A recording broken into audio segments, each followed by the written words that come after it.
Archetype Vol.2, Chapter 1, Vultures. In an era long since past, when humanity fought with itself in perpetual violence, the heavens wept, many-colored tears falling upon the children of man, caught and consumed like rain, bestowing great and terrible abilities upon those that consumed them. These new divine powers in hand, humanity fought ever more, ever harder, exhausting themselves in reckless conflict for resource and control. Till finally, one among them used his power to conquer and unite humanity into one people. The powers they had gained and the people that had consumed them, coming to be known as archetypes. But perhaps you know this story. It's only common history. A different tale, then. After all, for where there is history, there is culture. And where there is culture, there are fairy tales. A duke's family had given birth to a beautiful baby girl, and being good friends with the king, would regularly arrange for her and the prince to meet and play together. The two grew up practically side by side, always close to each other, in their walks, their talks, their dances, their songs, hand in hand. It was only natural that then the two would eventually be arranged to be married, with a great banquet held in the honor of the young couple, attended by nearly the entire kingdom. Well, save for two. The king himself, who'd unfortunately been called away to deal with unsettling phenomena in the far reaches of his kingdom, and a jealous, wicked woman known only by her archetype, Malefique. Before the couple could exchange their vows, the witch sprang from the darkness of the prince's shadow, enveloping herself and the young bride in a ball of fire, keeping many guards at bay and incinerating those foolish enough to come close as she absconded away with the poor girl. His bride stolen, the young prince immediately ready to go rescue her, but he was stopped by the royal advisor, as the boy had no archetype, and was barred from taking one, as per royal decree. Still, he insisted upon rescuing his bride, ready to thrash anyone who would stop him, when the royal healer stepped in, offering a solution. Gathering the royal guards and the finest smiths in the kingdom, the healer used her archetype, the fairy, to split the essence of the guards and place them within specifically made mediums. The horn of Ganesha, the treasure of Shiva, the shield of Parvati. The young prince had been training his whole life to receive his family's archetype, found no issue in utilizing each of the powers of what would be called the battle regalia. The prince, now armed and ready for battle, took his trusty steed and raced off to rescue his bride, swatting aside the minions of Malefique. The horn shaking the earth as it cut into the ground, the shield erecting pillars of water to protect him as he rode, and the treasure burning away all that remained to stop him, until at last he was face to face with the terrible woman. "Malefique! I've come for my love. I've already decimated your sad armies. Release her, and maybe I'll spare you the same fate." The wicked woman simply chuckled, staring maliciously at the prince. "Very well, I shall release her. But in exchange, you shall remain here as my husband." The boy grimaced, making a face which annoyed the witch. "What's that face for?" Nothing. I have my betrothed already. My heart is hers and hers alone. If you will not release her willingly, I shall take her back from you by force," the prince declared, raising his talwar, the horn, in challenge to Malefique. The witch pouted at his rejection, but soon smiled with glee as he prepared for battle, rising from her throne to accept the challenge. "Very well, my prince. Then come, face me, and all the powers of heck." Without further preamble, Malefique stepped forward, index and middle finger extended out, firing a bolt of fire straight towards the prince, who quickly brought his shield forth to protect him. From a nearby fountain, a great deal of water raced in front of the boy, catching the flame, the two colliding forces becoming a wall of steam that shielded one from the other's gaze. Not one to let up, Malefic rapidly threw her hands out in quick succession, a volley of blazing arrows piercing the veil, the witch certain that if she kept it up, it would hit her mark. It's not too late to change your mind, my prince. Think of how happy we'll be together. Once more, though, Malefic was shut down, the prince pressing the horn of Ganesha into the ground before swiping it up towards the witch. A line of sharp stalagmites racing towards the woman and growing larger with each one that popped from the earth. Her reflexes quick, the witch somersaulted back over her throne and leapt over the rushing pillars of stone before they could impale her. With a thrust of her palm, she shot another blast of fire towards her gallant foe, landing nearby to fight him hand to hand. But instead, the boy swept the shield of Farvati over and around himself, water covering him from both flame and foe as he froze it solid to better defend against both. Hey, you can't do that! I've been training my whole life to inherit the royal archetype. Of course I can do that, the young prince retorted, making the witch whine and march in place a moment, trying to find some way around the ice barricade. Well, I'll just do this! Malefic sunk into the darkness of her shadow.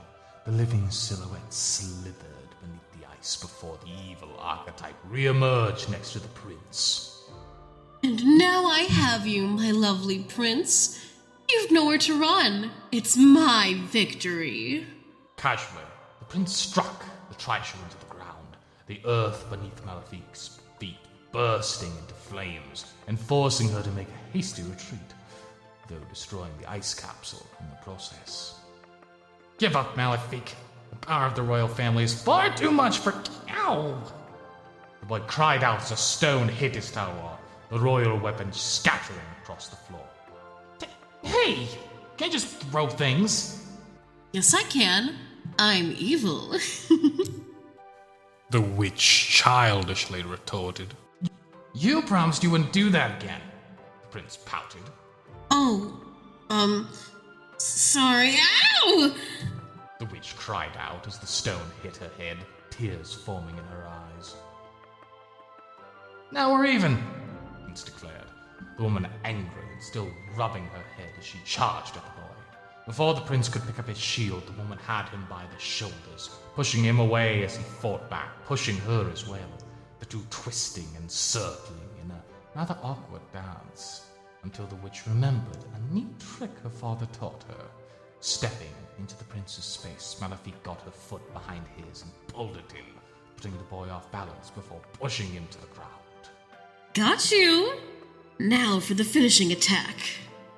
Steadily, Malefic brought an arm up, fingers extended as she steadily circled it across her body, the air crackling as electricity spilled from her digits.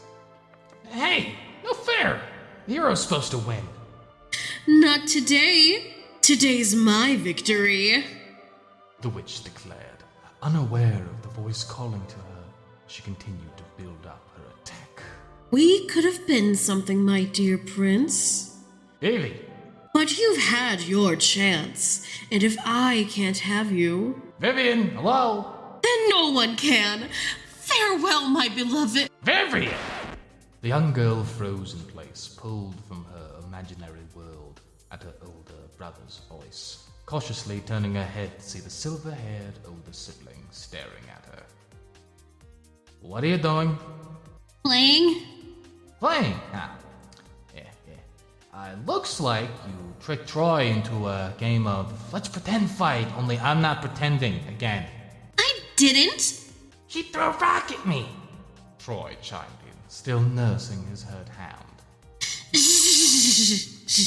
As the precocious 6-year-old tried to keep her friend from telling on her, Felix could only sigh, disappointed, but not entirely surprised. How is it I can't even leave this kid to daycare without her finding an excuse to try and fight? The boy thought to himself, walking over to pick up his kid sister from her friend.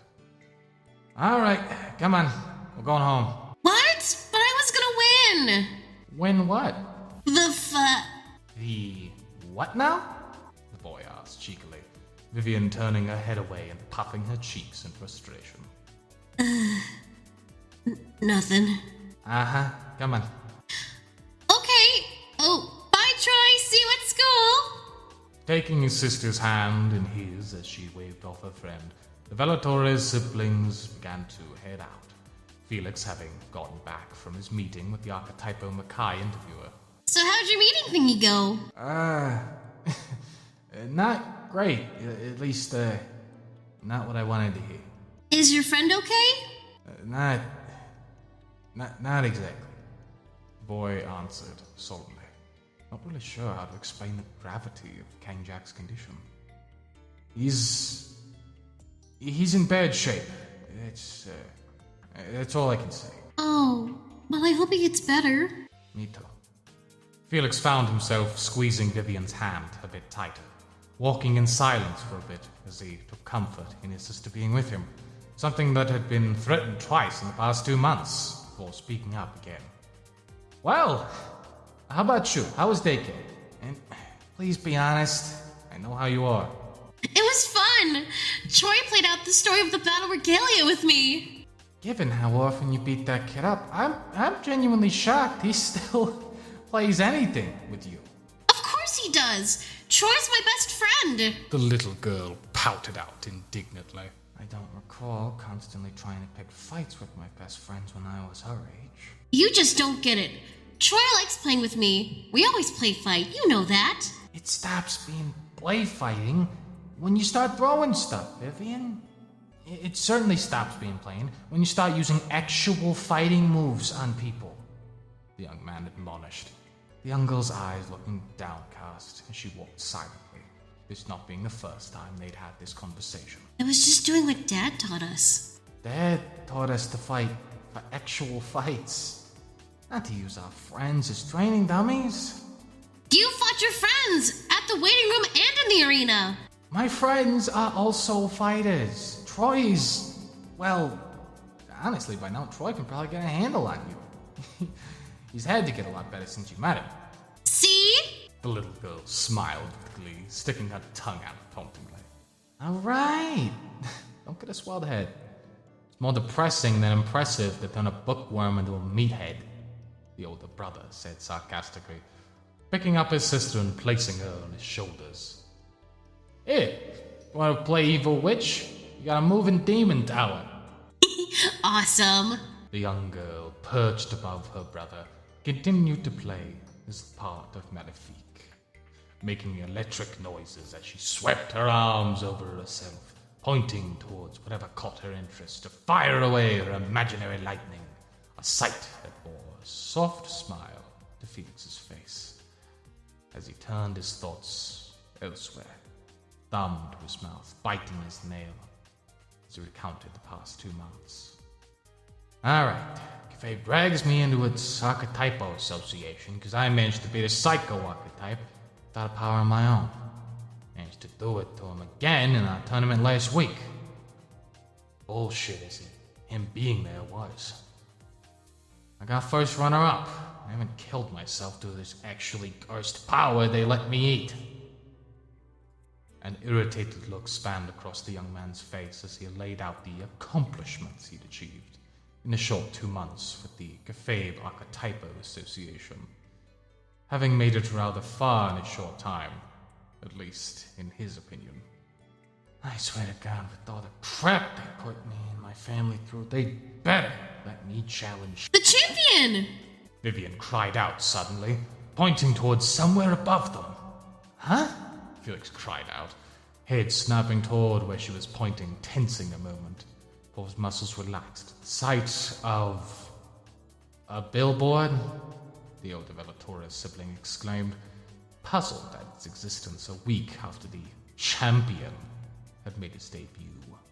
Yeah, that's him, right? The champion.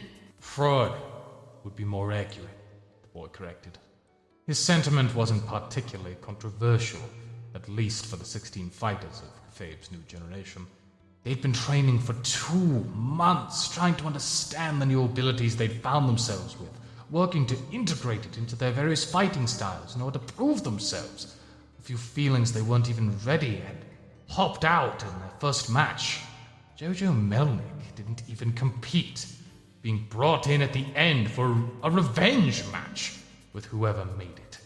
Just so happened to be King Jack, and it unfortunately cost the older fighter his career and nearly his life. Boom! Vivian imitated, pointing her fingers toward the billboard of Melnick, a sight that brought a chuckle to her brother's lips. I'm the champion now. You wish. Still, certainly like to boom that guy's face off too. Huh? Both siblings cried out, eyes wide in shock as part of the billboard with Melnick's face on it exploded, pieces of burnt wood falling around the brother and sister as the 6-year-old crawled over her brother's head to look at him. Wow! You blew up with your mind, Felix! How did you do that? Don't be stupid. I can't do anything like that. At least I don't think I can. Looking over further ahead of them, the silver-haired teenager saw a group of people huddled at the corner of the street. A scar-faced, bearded man he could only assume was their leader, or some such, standing on a soapbox, his hands still smoking. And we're not gonna stop with people like Jojo Melnick, folks. Archetypes all over the world look down on normal people. From the royal family to the governors to AM fighters and the champions. And all the elites all over Pangea. You see it in their eyes, the way they carry themselves. Archetypes are symbols of status. And the people that consume them have no problem hurting us to show it off. As the crowd rallies around the man in the center, Felix only had one immediate thought. Yeah, let's just go around all that. Huh? Hey, our bus stop is the other way! We're taking the long way. Just keep quiet till we get there, okay? I don't want any unnecessary... Hey, I think it's one of Kafab's new blood over there! Shit! Boy cursed under his breath, reluctantly turning to face the crowd that was to surround him. Silently praying he wouldn't have to fight his way out, only to find a group of activists moving in the opposite direction. Huh? You're one of Kafab's new generation! Yeah? Yeah. Are you a fan by chance? Standing before the leader of the crowd, which was currently circling him, was a boy around Felix's age, fair skin clashing with his curly brunette hair. Baggy clothes and large glasses seeming a size too big for him. His pale skin seemed to only get paler as the leader made a disgusted look.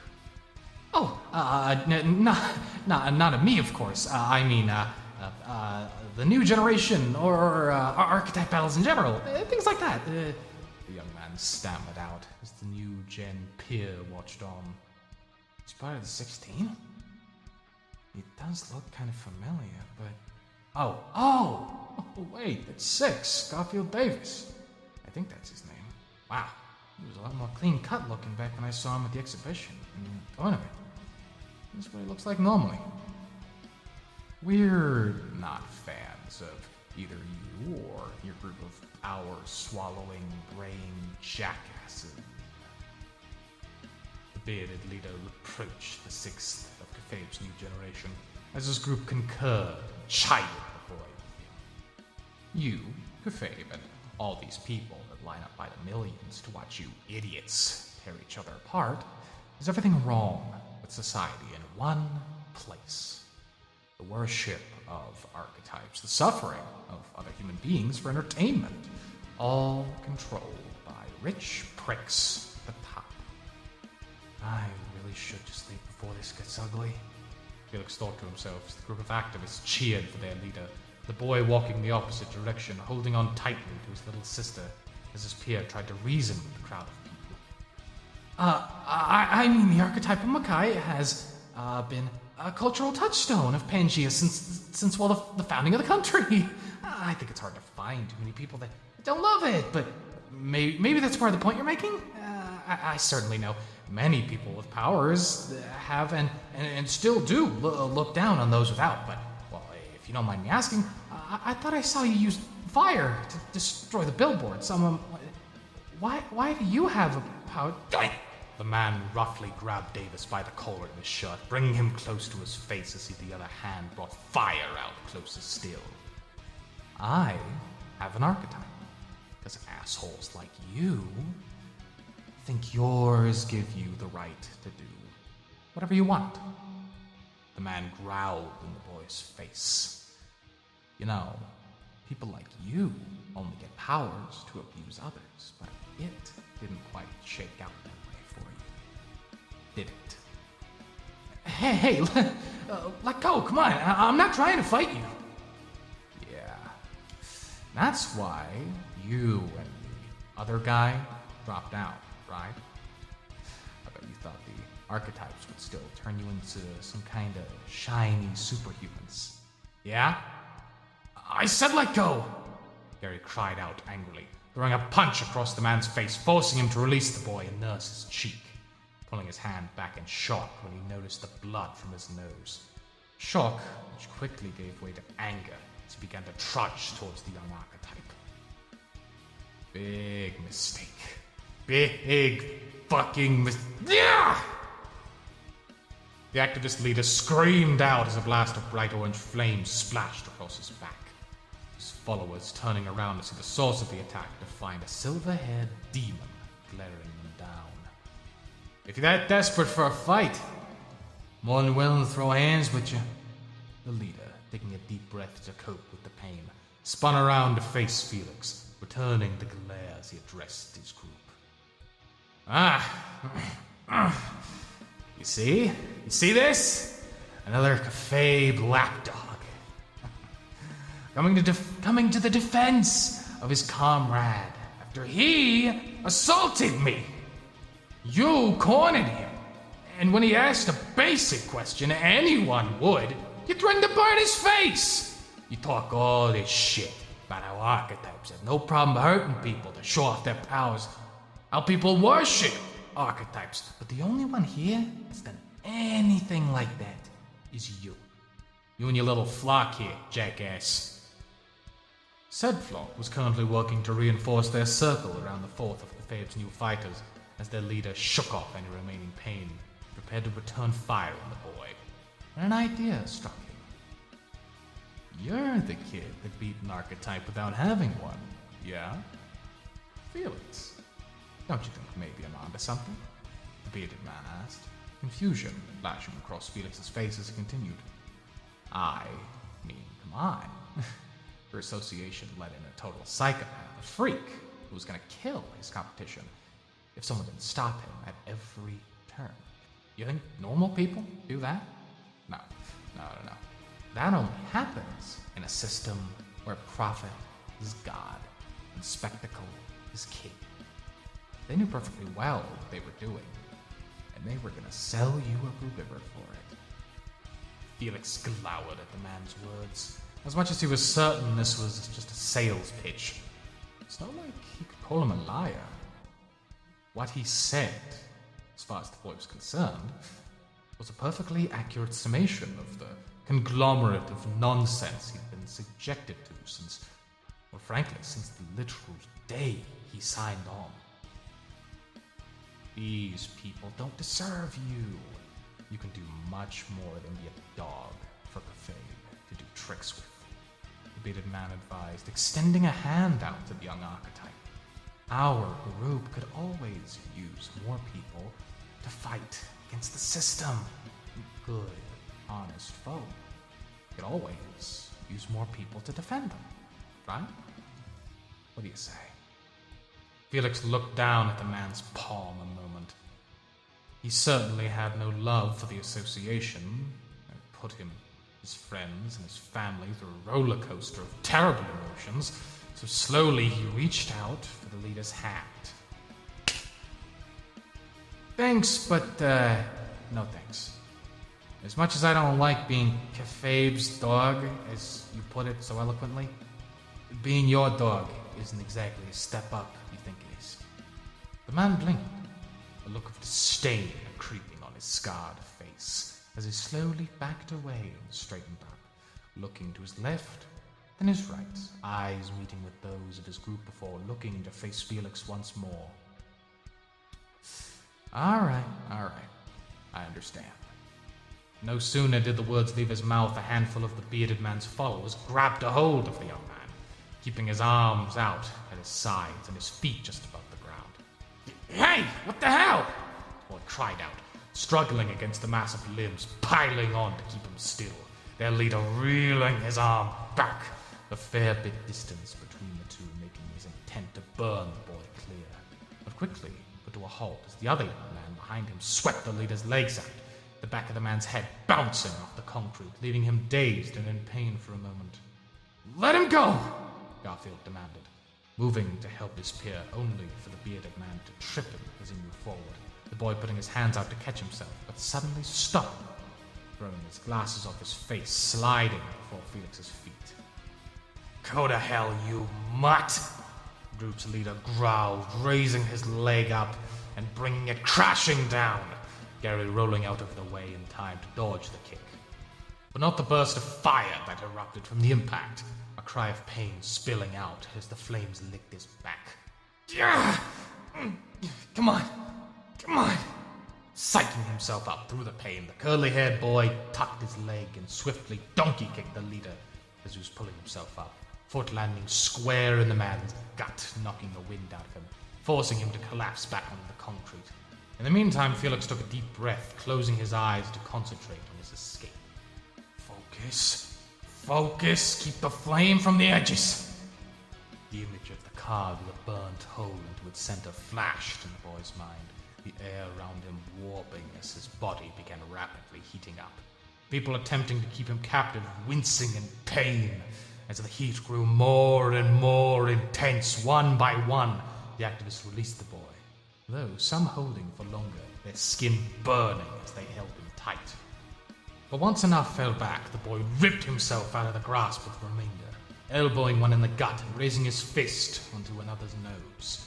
His body free, the boy wasted no time, letting himself fall into his shadow, sinking into the darkness. You wretched dogs! The bearded man choked out, steadily getting to his feet, as Gary did the same, the boy taking a fighting stance as the man held his palm to the side, a raging fire building in his hand, never to be fired as slowly. From the darkness of his shade, a pair of hands rose up. How can you do this to us? Before he could finish his sentence, the hands wrapped around his ankles tightly and swiftly sunk back into the shadow, half his body trapped in an instant.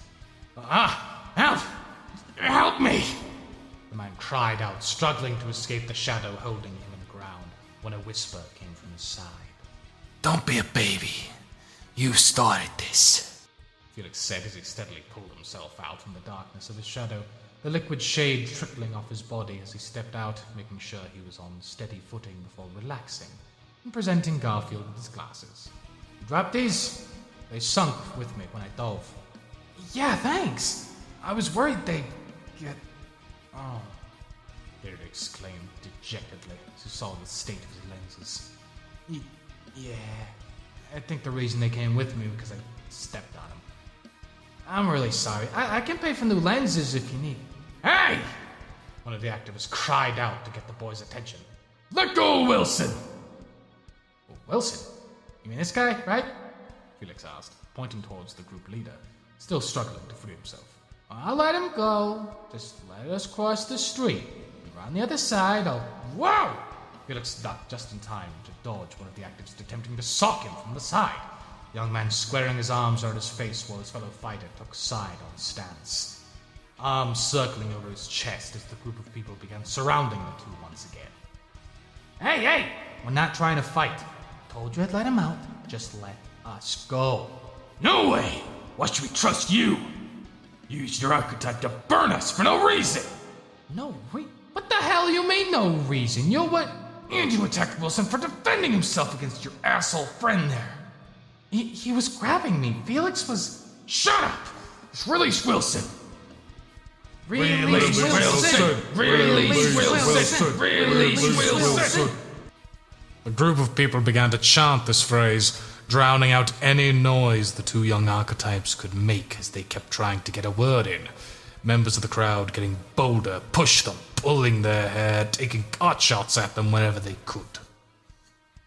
Dad, stop that! Get up now! Hey, my glasses! Shit! Cut it out! Back off! The silver-blonde young man growled out, steam spilling out of his sides of his mouth as he grew more and more frustrated by the second until finally... Damn it! I said back off! With a sweep of his arm that meant simply to push back the crowd, a tongue of fire sprang forth and flicked at the crowd, forcing them to back away, crying out in surprise and terror. Some finding themselves burned and yelping in pain. A look of concern and shock flashed across Felix's face. His voice caught in his throat as he looked at the people staring back at him in fear. He stared at them a moment, a deer in the headlights, not sure what to do. But slowly his face gave way to dejection, frustration, and ending in a reluctant sternness as the boy raised his hand to the crowd. Out of the way! Now! Panicked, the activist quickly backed away, the boy slowly sweeping his arm to others in the crowd, keeping them all at bay for fear of being burned. What are you doing? Gary asked. Quiet! Felix softly growled out. Just follow me. The boys began to make their way out of the circle, crowd parting for them, the two archetypes keeping on guard for any other tricks as the bearded man, Wilson, continued to struggle and yell at them. You see? The archetypes will always treat you like cattle to be slaughtered. Less than that, I'll beat you down just for being an inconvenience. The bastards they are. Felix had to hold back the urge to let the man sink into the darkness with all his might, taking deep breaths as he and Garfield came out of the circle. Turning around and backing up further away from the people that had been harassing them, the group jeered at the two as they made their distance, Felix's eyes and palms never leaving the crowd a moment as they made their way across the street, Gary making sure nothing would hit them as they did. Finally, with enough distance made between them and the group, the young archetypes turned a corner, disappearing from sight as Felix slowly raised his hands above his head and freed Wilson from the shadows. Wilson, you okay? Yeah, I'm fine, the bearded man replied, letting out a puff of air in faux relief as he turned to one of his followers, way in the back, a girl walking towards him, phone in hand. Did you get all that? Back with the boys, Felix led them a further ways down, turning into an alley to pick up his sister, a little 6-year-old girl eyeing her brother angrily. She hung from the side of a building, from the waist up, near a fire escape. How are you out so much? I left you hanging up by just your head. Come on. The young man softly pressed his hands into the building, softly sliding them down while the shade holding Vivian did the same, with the little girl exaggeratedly crossing her arms as she reached her brother and was gently plucked out by the young man. You okay? Felix asked, checking his sister for any damage or injury. How long were you hanging by your waist? You feel lightheaded? I'm mad at you! Vivian shouted at her brother, the platinum blonde boy giving an annoyed but unsurprised face. Vivian, I'm sorry I left you here, but it was safer than taking you with me. One of those guys was an archetype, and I wasn't gonna let you get hurt. I could have helped! No, you couldn't. I know you're probably gonna try anyway, which is why I glued you here in the first place. Shithead. Ow! Vivian cried out as Felix pinched her cheeks. Don't go cursing on me. You're not allowed to do that yet. The siblings looked to the other young man with them, Felix turning to address him as his sister nursed her cheeks. Sorry about that. You alright, Six? Yeah, I'm fine. Thanks for the help, Felix. Sorry I couldn't do more to help. Not a problem. It's Gary, right? What brings you out here? Same thing I'm guessing that brought you out here, right? The curly-haired boy replied, referring to the contract renewals and plans going forward. Interview, yeah? But fair warning, they can be pretty long if you let the guy ramble. I heard from Remy and Jessica, 14 and 7, and this went on for hours, and all the plans he was throwing at him left and right. I see. Well, I don't think that'll be a problem. I'm on a temporary contract, and honestly, I don't know if I want to renew. Huh? Felix was a bit taken aback by that. He'd heard from his initial interview 2 months ago some of the other fighters had temporary contracts, but with how hard everyone had worked, not renewing was a bit perplexing. Although, the boy had an idea of why his new friend was thinking this. This is about the tournament. Yeah? It's about a lot of things. I guess mostly it's about my archetype. I still can't really use it after all my training. My coach says my personality isn't really compatible with it. The way she was talking, it sounded like it would take years to be able to do anything. Garfield stared at the ground, frustration on his face, and growing more infuriated as his friend looked at him. You know, I wasn't really good with my archetype either. Even now, I'm pretty shit. If that fiasco with those guys was anything to go by, Jessica was struggling even during the tournament, but she pulled through her first round and managed to figure out by the second. Hey, even my own coach said he couldn't do much of anything his first year or two on the scene. Felix reached out a hand to Garfield's shoulder, a soft reassuring smile on the silver-haired boy's face. You worked hard to make it into fame. Certainly got more points than I did, naturally, for sure. You're still a fighter at the day's end. If you can't bend, you just be in the old-fashioned way. Yeah, with punches and kicks and step-ins and stuff. Little Vivian chimed in, mildly amused look on her brother's face. Our dad tells us crap like that all the time, Felix explained, picking up his sister and putting her on his shoulders. It's just my thoughts. I understand if you still want to quit, but just don't forget him, okay? We got a bus to catch, but I'll see you around, man. Sister in tow, the silver-haired boy sauntered off, Garfield watching him as he crept down the alley and disappeared at the corner, a small smile forming on the curly-haired young man. See you around.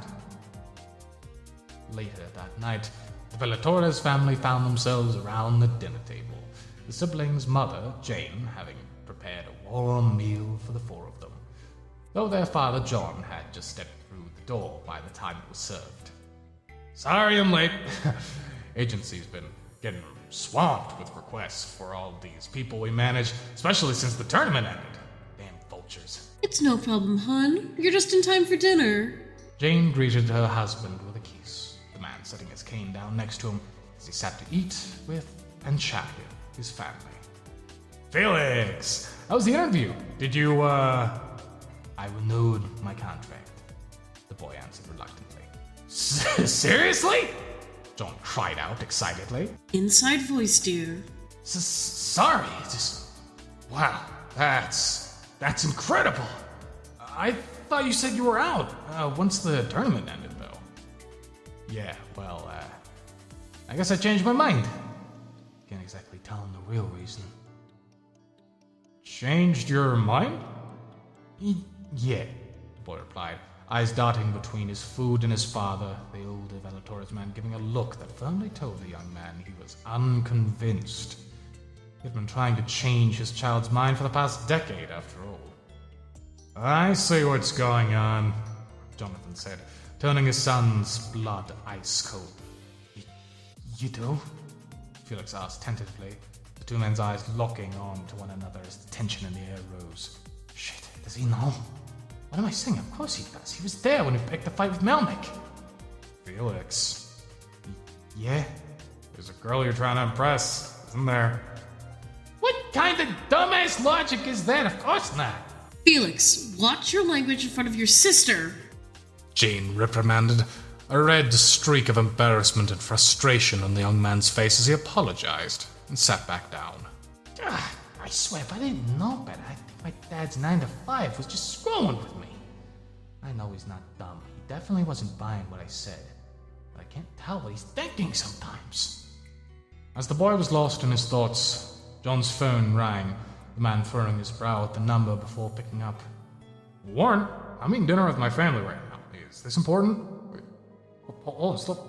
What? John? Jane said inquisitively, her husband holding a finger up as he exited the dining room and turned on the TV, quickly changing it to a specific channel. Felix, get in here now. You're in trouble. Vivian teased, her brother shooting her a look as he went to his father in the living room. What's up? Something wrong? Out of the way. Now. What the hell? The young man's eyes grew wide as his voice was played on the television. The late-night news showing footage from earlier that day of the confrontation with the group of activists.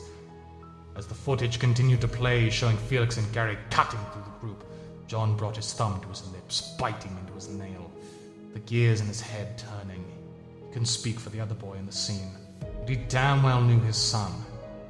And the caption at the bottom. Goddamn vultures. Local AM fighter caught abusing civilian.